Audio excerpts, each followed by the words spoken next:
ওসমান হাদির মাথায় জটিল অপারেশনের শেষ চেষ্টা চলছে, ঠিক এমনটাই জানিয়েছে আমার দেশ পত্রিকা। এখানে যথারীতি আপনারা আমার দেশ পত্রিকার নিউজ কার্ডটি দেখতে পাচ্ছেন। এখানে তারা শিরোনাম করেছে হাদির মাথায় জটিল অপারেশনের শেষ চেষ্টা চলছে। মূল খবরে বলা হচ্ছে, মাথায় গুলিবিদ্ধ ইনকিলাব মঞ্চের মুখপাত্র শরীফ ওসমান হাদি খুবই ক্রিটিক্যাল অবস্থায় রয়েছেন।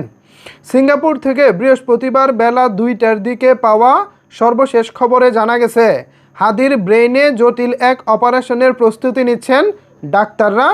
ব্রেন স্টমে যেখানে গুলির একটি অংশ আটকে আছে সেটি বের করার জন্যেই এই অপারেশনের বিষয়টি সক্রিয়ভাবে বিবেচনা করা হচ্ছে। হাদির সঙ্গে রয়েছেন তার 2 ভাই। তার পরিবারের আরেক সদস্য আজ রাতেই সিঙ্গাপুর রওনা হবেন। নির্ভরযোগ্য সূত্রে এসব তথ্য জানা গেছে। এর আগে আজ সকালে সিঙ্গাপুর জেনারেল হাসপাতালে চিকিৎসাধীন হাদিকে দেখার সুযোগ পান তার বড় ভাই ওমর বিন হাদি। ফোনে তার সঙ্গে আমার দেশের কথা হয়, অর্থাৎ আমার দেশ যে পত্রিকা রয়েছে, আমার দেশ পত্রিকার হাদির বড় ভাইয়ের সঙ্গে কথা হয়। ওইদিকে ঢাকায় হাদির চিকিৎসায় সংযুক্ত ছিলেন ঢাকা মেডিকেলের নিউরো সার্জন ডাক্তার আব্দুল আহাদ। তিনি গত রাতে আমার দেশকে জানান, হাদির ম্যাসিভ হার্ট অ্যাটাক হয়েছিল। এছাড়া তার ইনফেকশনটাও ছড়িয়ে পড়েছে। এই অবস্থায় গত রাতেই তার শারীরিক অবস্থার অবনতি ঘটে এবং অত্যন্ত সংকটাপন্ন অবস্থায় রয়েছে হাদি। এছাড়া গত রাতে প্রধান উপদেষ্টার কার্যালয়ের প্রেস উইংয়ের পাঠানো বিজ্ঞপ্তিতে হাদির শারীরিক অবস্থাকে অত্যন্ত সংকটাপন্ন বলে উল্লেখ করা হয়। রাতেই দায়িত্বশীল উপদেষ্টারা এ নিয়ে সংশ্লিষ্টদের সঙ্গে কথা বলেন।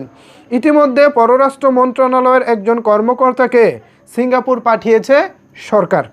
তিনি সার্বিক পরিস্থিতি বিবেচনা নিয়ে হাদির পরিবারের সদস্য, হাসপাতাল কর্তৃপক্ষ ও সিঙ্গাপুরের সরকারের সাথে জরুরি বিষয় নিয়ে সমন্বয় করে দ্রুত সিদ্ধান্ত নেবেন।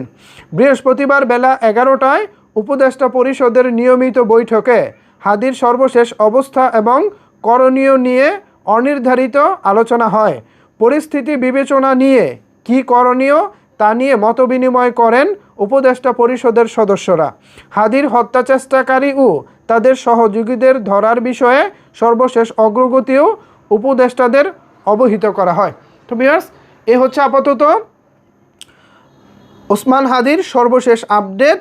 এখন মাথার ব্রেনে যে জায়গায় গুলিটা লেগেছে সেই জায়গায় এখনও গুলির কিছু অংশ রয়েছে। সো সেই অংশটাকে বের করতে গেলে ইমিডিয়েট এখন অপারেশন করতেই হবে, একটি সার্জারি করতেই হবে। কিন্তু হাদির শরীর আসলে সেভাবে প্রস্তুত নয়। ওসমান হাদি শারীরিকভাবে যতটা শক্ত থাকার কথা ছিল এই অপারেশনের জন্য, আসলে তার শরীর এতটা প্রস্তুত নয়। এখন আসলে কিছু তো করার নাই, কারণ হাদিও তো আসলে আপাতত আমাদের মতো স্বাভাবিক অবস্থায় নাই যে তিনি শক্ত থাকবেন।